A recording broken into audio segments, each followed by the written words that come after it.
جانا تجھے جب جانا بائے نیلم ریاست ایپیسوڈ 11۔ اس کے علاوہ ایک پورا بیگ فل تھا جس میں برانڈڈ مردانہ perfumes, after shaves, gel, hair spray, cuff links وغیرہ شامل تھے۔ تینوں بھائی کنفیوز سے بیٹھے اس کی شکل دیکھ رہے تھے۔ جگن کے دل کو کچھ ہوا۔ یہ تو اپنے رویے سے اتنے امیر معلوم ہوتے ہیں کہ سامنے والے کو کچھ دیتے ہوئے بھی ڈر ہی لگے گا نا۔ بولی تو آنکھوں میں نمی اتر آئی۔ دیکھو، جب میں ادھر آئی تھی اس کے بالکل برعکس سوچ کر آئی تھی جو یہاں پایا ہے۔ مجھے آتے ہوئے تم لوگوں کے لیے کچھ گفٹ لے کر آنے چاہیے تھا، پر تب میں تم لوگوں کو جانتی ہی کب تھی۔ جس طرح تم تینوں نے مجھے گھر میں ویلکم کیا ہے، یہ سب اس کے شکریہ کے طور پر لائی ہوں۔ پلیز مجھے انکار مت کرنا۔ عباس آگے بڑھا اور خاموشی سے اس کے گلے لگ گیا۔ وہ بیٹھی ہوئی تھی، اس کی گردن کے گرد بازو ڈال کر اس کے ساتھ لگا۔ جواب میں جگن نے بھی اپنے ہاتھوں سے اس کے بال بکھیر دیا۔ ہمارے لیے یہ بڑی قسمت کی بات ہے آپا کہ ہم تمہارے لیے اتنی اہمیت رکھتے ہیں۔ تم اتنی محبت سے میرے لیے یہ سب خرید کر لائی ہو۔ میری کیا اوقات ہے، مجھے یہ سب چیزیں دل و جان سے منظور ہیں۔ تھینک یو سو مچ۔ حسیب کے الفاظ سنتے ہی جگن کے چہرے پر بہت بڑی سی مسکراہٹ پھیل گئی۔ ہمارے لیے تو یہ سب لائی ہیں، اپنے لیے اور اپنے میاں صاحب کے لیے کیا خریدا ہے؟ مجھے اس وقت کسی چیز کی ضرورت نہیں ہے، اور میاں صاحب نے میرا دیا تحفہ قبول ہی نہیں کرنا، اس لیے میں نے پیسے ضائع نہیں کیے۔ ہاؤ تھاٹ فل، حسیب نے ہنستے ہوئے مذاق کیا۔ ارے یہ نرگس بڑی بے وفا نکلی، کہہ رہی تھی شام کو آئے گی اور اب گہری رات ہو گئی پر نہیں آئی۔ اس کی پھپھی بھی آئی ہیں، ہو سکتا ہے کل وہ اپنا رشتہ پکا ہونے کی خوشی میں مٹھائی لے کر آئے۔ اوہ تو یہ بات ہے۔ جی بالکل، جب میں دوپہر کو روٹیاں لگوا کر آ رہا تھا اسی وقت اس کی پھپھو کی سواری آئی تھی، اور پھپھی صغرا پہ بھی اپنی نن کے دہشت ہے۔ جب بھی وہ آتی ہے پھپھی گھر تک ہی محدود ہو جاتی ہیں، اور ڈرائیور کب واپس گیا ہے؟ چائے پینے کے فوراً بعد نکل گیا تھا کیونکہ اس کی بیگم صاحبہ کا فون آ گیا تھا۔ ہائے، وہ کہیں گھر جا کر الماس آپی کو میری یہاں موجودگی کا نہ بتا دے، ایویں ہی روپ ڈالنے حاضر ہو جائیں گی۔ آپ ان سے ڈرتی ہیں؟ حسیب کے پوچھنے پر اس نے جھرجھری لی۔ او بھائی، ان سے کون نہیں ڈرتا؟ آپ کا شوہر تو بالکل نہیں ڈرتا۔ ہاں، وہ خود جو ڈرانے والوں میں سے ہیں۔ اچھا تم لوگ اب اپنا کام ختم کر لو، آج ایک اور معجزہ بھی ہوا ہے، ابھی تک لائٹ نہیں گئی ہے۔ بادل جو بنے ہوئے ہیں، جب موسم ٹھنڈا رہے لائٹ کم ہی جاتی ہے۔ یہ بھی عجیب منطق ہے، جب لوگ گرمی میں جل رہے ہوتے ہیں یہ لوگ لائٹ بند کر دیتے ہیں، اور جب موسم ٹھنڈا ہوتا ہے تب بجلی بھی ٹکی رہتی ہے۔ عباس فلسفیانہ توجیہ کرتے ہوئے بولا کہ گرمی میں بجلی پیداوار کے مقابلے میں زیادہ خرچ ہوتی ہے، جس سے بجلی کم پڑ کر لوڈ شیڈنگ پہ چلی جاتی ہے، جبکہ ٹھنڈے موسم میں پانی کی موٹریں، فریج اور اے سی کم چلتے ہیں تو بجلی کا تھوڑا سا ذخیرہ بھی زیادہ دیر ٹکا رہتا ہے۔ اس پر سبھی آنکھیں پھاڑ کر اسے تکنے لگے اور وہ کارنش بجا لانے لگا۔ بس دیکھ لیں، ویسے میں نے اس مسئلے کا حل سوچا ہوا ہے۔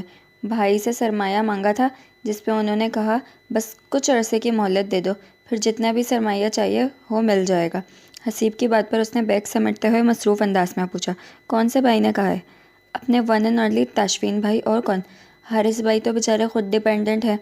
ارے کہاں ڈیپینڈنٹ ہیں، وہ تو اتنی بڑی کاروباری شخصیت ہیں۔ جگن نے اپنی طرف سے حسیب کو باخبر کرنا چاہا، مگر جواب میں حسیب نے اس کو اور بھی حیران کر دیا۔ باہر کی دنیا کے لیے بزنس مین ہیں مگر اپنی بیوی کے سامنے پائی پائی کے لیے جواب دہ ہیں۔ میرا دوسرا بھائی شہزادہ ہے، وہ اپنی خواہشوں کو بھی ہم پہ قربان کر دیتا ہے۔ ہمارے لیے تو وہ ماں کی طرح ہے، جیسے اپنی ہر ضرورت کے لیے بچہ ماں کے پاس بھاگتا ہے ہم اس کے پاس بھاگتے ہیں۔ حسیب کے لہجے میں اپنے بھائی کے لیے تحسین اور عزت تھی۔ جگن نے اپنا گلا صاف کرتے ہوئے موضوع بدل دیا۔ بجلی کی آنکھ مچولی سے نمٹنے کا کیا حل سوچا ہے؟ حل بڑا آسان ہے، سولر پینلز۔ اوہ اچھا۔ جی ہاں، کیونکہ جس قدر اسٹیبل ہمارے ملک کا موسم ہے اور جس کڑاکے کی دھوپ لگتی ہے، اتنی بجلی پیدا ہو سکتی ہے کہ بات ہی چھوڑیں۔ جب میں گورنمنٹ میں آ گیا میں نے ہر گھر کو سرمایہ مہیا کرنا ہے تاکہ وہ بجلی کے لیے خود مختار ہو جائیں۔ اپنی نوٹ بک پر تیزی سے کچھ لکھتے ہوئے فارس کے لب مسکرائے، پھر بولا، حسیب صاحب ہم ان باتوں کے عادی ہو چکے ہیں۔ ہر حکمران ووٹ لینے کے لیے ایسی ہی ٹرکس کھیلتا ہے، میں اقتدار میں آ گیا تو یہ کروں گا وہ کروں گا، اور تمہیں سیاست میں جانے کس نے دینا ہے؟ میرے جیسے لوگ ہی تو سیاست میں جا کر کام کر کے لوگوں کا اعتماد بحال کریں گے۔ جگن آپ ہی مستقبل کے سیاستدان کے الفاظ یاد کر لیں، ہم نے اسے یہی باتیں یاد کروا کر شرمندہ کرنا ہے۔ فارس کی بات پر مسکراتے ہوئے جگن نے اس بات میں سر ہلایا اور عباس کو دیکھنے کے لیے اپنی جگہ سے اٹھی جو اپنے کپڑے سینے سے لگائے چارپائی پہ کروٹ کے بل لیٹا ہوا تھا۔ پاس آ کر تشویش سے اس کی پیشانی پہ ہاتھ رکھا جو بالکل ٹھنڈی محسوس ہوئی۔ باشی آر یو اوکے؟ عباس نے ایک پل کو پلکیں اٹھائیں۔ آپی آئی ایم فیلنگ کولڈ، میرے کان میں بھی درد ہے۔ وہ فارس اور حسیب سے مخاطب ہوئی، تم دونوں اپنا کام درمیان میں چھوڑو تاکہ ابھی اس کی بات پوری بھی نہ ہوئی تھی کہ بارش کی بوندیں شروع ہوئیں، 1 2 3 اور پھر پانی کے لاتعداد قطرے آسمان سے لڑیوں کی صورت ٹوٹ کر گرنے لگے۔ فارس اور حسیب نے 2 منٹ کے اندر سارا سامان اٹھا کر اندر کمرے میں پھینکا۔ جگن نے باقی بچا بیگ اٹھایا اور عباس کا ہاتھ تھام کر نیچے لے آئی۔ اچانک شروع ہونے والی بارش اگلے گھنٹے تک بڑی تیزی کے ساتھ جاری و ساری رہی۔ باہر سے پرنالوں کے گرنے کی آواز، بادل کی گرج اور بجلی کی چمک کا سلسلہ پورے ماحول پر چھایا ہوا تھا۔ اتنا شکر ضرور ہوا کہ لائٹ کے بند ہونے سے پہلے ہی وہ لوگ کھانا کھا چکے تھے۔ اس وقت صرف ہال میں گیس کا لیمپ جل رہا تھا۔ رات کے 12:30 کا وقت تھا۔ اسرار احمد اپنے کمرے میں تھے اور جگن چولہا جلا کر رومال سائز کا تولیہ توے پہ رکھ کر گرم کرتی، پھر اندر کمرے میں لا کر عباس کو دیتی، جس کے کان کا درد اتنا بڑھ گیا تھا کہ وہ بیٹھ کر مسلسل رو رہا تھا۔ حالانکہ درد کی دوا بھی دی تھی مگر کوئی خاطر خواہ فائدہ نہیں ہو رہا تھا۔ جگن کے لیے عباس کا یوں تکلیف سے بلکتے دیکھنا بڑا مشکل ثابت ہو رہا تھا۔ اس نے گھڑی پر نہ جانے کتنی دفعہ نظر ڈالی تھی۔ اس دفعہ بھی وقت دیکھ کر اسرار احمد سے بولی، آپ اپنے بیٹے سے پوچھتے کیوں نہیں ہیں؟ یوں ساری رات گھر سے باہر رہنے کی بھی کوئی تک بنتی ہے؟ دوسرے لوگوں کی مدد ہو رہی ہے جبکہ اپنا بھائی یہاں تکلیف سے سو نہیں پا رہا۔ جاؤ تم اس کو فون کر کے پوچھو کب تک آئے گا۔ وہ فون کرنے کے لیے کمرے سے نکلی مگر بیرونی دروازے میں چابی کی آواز نے وہیں روک لیا۔ چابی کے گھومنے کی آواز کے چند سیکنڈ بعد دروازہ کھلا اور ایس پی صاحب کا چہرہ منظر میں آیا۔ وہ بھری کھڑی تھی، کمر پر دونوں ہاتھ رکھ کر وہیں شروع ہو گئی۔ آپ حکومت کی صرف نوکری کرتے ہیں یا انہوں نے آپ کو خریدا ہوا ہے؟ وہ اپنی دھن میں دروازہ بند کر رہا تھا، اتنے قریب سے جگن کی آواز سن کر بری طرح چونکا۔ اپنی جیب میں موجود ٹارچ جلا کر آواز کی سمت روشنی کی۔ اس کو ماتھے پہ تیوری لیے اسرار احمد کے کمرے کی دہلیز میں کھڑے پایا۔ میں تو بھول ہی چکا تھا، ویسے تم ابھی تک ادھر کیا کر رہی ہو؟ ایڈونچر کے لیے اتنا کافی نہیں ہے؟ وہ کوئی بھی جواب دیے بغیر کمرے میں چلی گئی۔ تاشفین کو تعجب ہوا، اس وقت ابو کو کس شوق میں ڈسٹرب کر رہی ہے؟ یہی جاننے کو وہ اس کے پیچھے آیا۔ دروازے میں جا کر کھڑا ہوا تو چوکٹ بھر سی گئی، سر کے بال دروازے کے فریم سے مس ہو رہے تھے۔ السلام علیکم ابو۔ وعلیکم السلام۔ وہ اس دوران اپنی ٹوپی اور چھڑی ایک طرف رکھ کر ہاتھ سے گیلے بالوں کو جھاڑتا عباس کے قریب آ چکا تھا۔ کیا ہوا ہے؟ بھائی کے سامنے جو کر اس کے چہرے کو ہلکے سے مس کر کے نرمی سے پوچھ رہا تھا۔ عباس نے آنسو بہاتے ہوئے اپنا مسئلہ بیان کیا۔ تاشفین کی نظروں میں تشویش جاگی، ماتھے پہ ایک اور لکیر کا اضافہ ہوا۔ کب سے درد ہو رہا ہے؟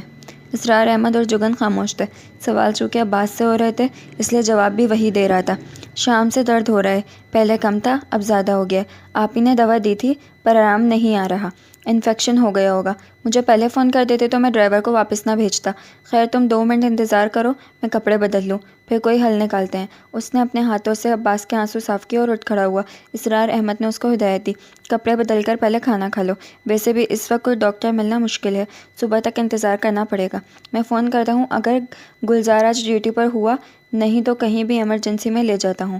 پانی کا بلبلا سا ہے، صبح تک رو رو کر آدھا ہو جائے گا۔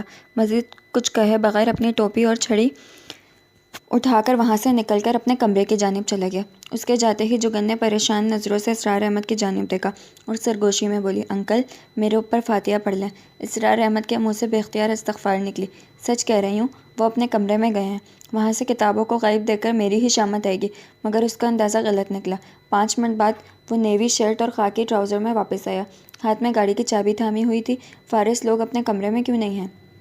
سوال اس نے اپنے والد سے کیا تھا، جواب بیوی نے دیا۔ وہ موسم ٹھنڈا تھا اس لیے دونوں آج چھت پر سو گئے ہیں۔ وہ نظر انداز کرتے ہوئے بولا، ابو میں اس کو اسپتال لے جاتا ہوں، آپ بے فکر ہو کر سو جائیں۔ اسرار احمد نے اینک کے اوپر سے بیٹے کو نیم تاریکی میں غور سے دیکھا، بے اختیار اس پر پیار آیا۔